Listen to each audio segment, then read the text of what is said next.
Hello and welcome to yet another guitar channel. Today I'm going to blow the lid off, blow the lid on, off. I'm going to tell you about how the review industry works. Now this has all come about because a particular product came out recently that has been a little bit trashed by certain reviewers. And they have got upset about this and threatened legal action and all sorts of things. So have a look at Henning's channel and Andy Ferris's channel just to see what I'm talking about. Now, the problem with what they've done is they have produced a product that is not aimed at guitarists and sent it out to guitarists. It's a toy. And they've sent it to guitarists, and guitarists have gone, no, not very good, and told the world this. And they've obviously got upset and started threatening people. Now, the trick here is you don't produce a product that isn't aimed at a particular demographic and then send it to that demographic to review. The same principle as don't produce a bad product and expect good reviews. And when I used to review video games back in 2005, 2006 and on, this happened all the time. You'd get sent something and it would be awful. You'd tell the world it was awful. And then what would happen is you'd get blacklisted by that company for the next couple of years because they got pissy with you for telling the truth about the product.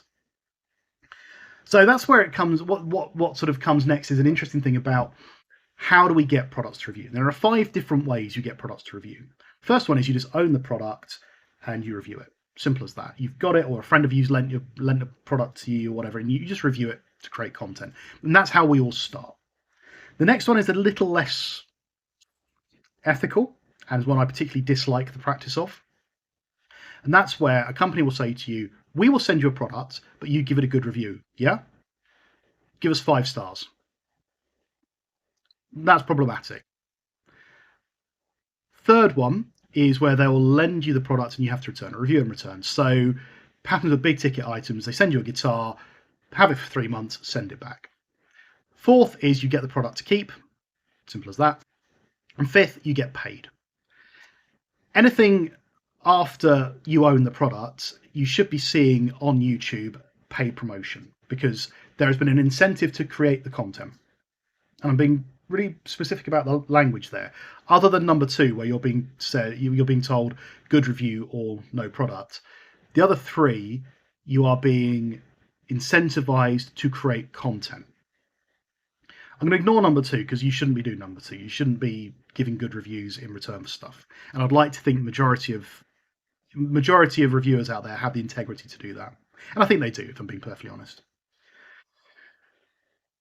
Now, incentivized to produce content. If I'm being given a product, there's an incentive there for me to create the content because I've got the product, they've sent it to me, I want that relationship to continue, so I will produce the content. What I'm not being incentivized to do is to be positive or negative about that product. That's entirely up to me. And that's what you always make clear to organizations. I will give you an honest demo or review. Not everyone likes that, so sometimes that's where the relationship breaks down. But generally speaking, that's what we do. If you're being paid for your time, because it takes time to produce a video. You know, this video is going to be 5 or 6 minutes long, and it's taken me over half an hour to record it. It will then take another half hour to an hour to edit it. You know, so imagine bigger productions. It can take days. So you're being paid to produce the content. At no point should an organisation be expecting you to be positive about a product just because they are paying or giving you the product. They will do, but they shouldn't. And as a reviewer, if you're a reviewer watching this, it's your duty to tell them no. You know, it's simple as that. No, I will give you an honest review. Now, here's a secret. If you see a talky reviewer like me, and they do a product demo, not always, I'll just be careful on this one, not always, but rather than being a big talky demo talking about all the good things about a product, blah, blah, blah, and they just do a really simple product demo, there's no review, there's no opinion, probably means they didn't personally like the product very much, but they are just generating the content.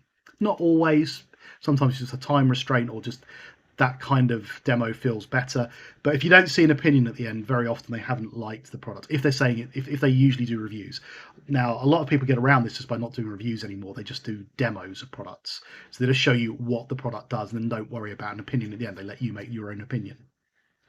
But this is why viewers get a little bit, I don't know, jaded towards the stuff that we do. Because as far as they're concerned, if I've been paid to do a review, I've been paid to give it a good review.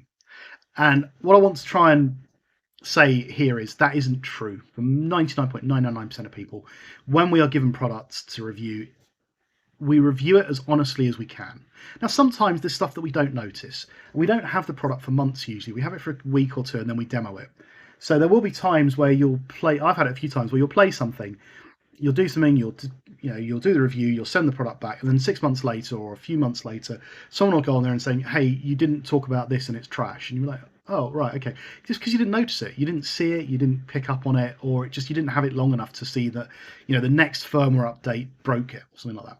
So we do our best, but that's it. It's not insidious. There's nothing underhand about it. And most channels are really honest about this stuff. They're getting paid to review, they're getting given stuff to review.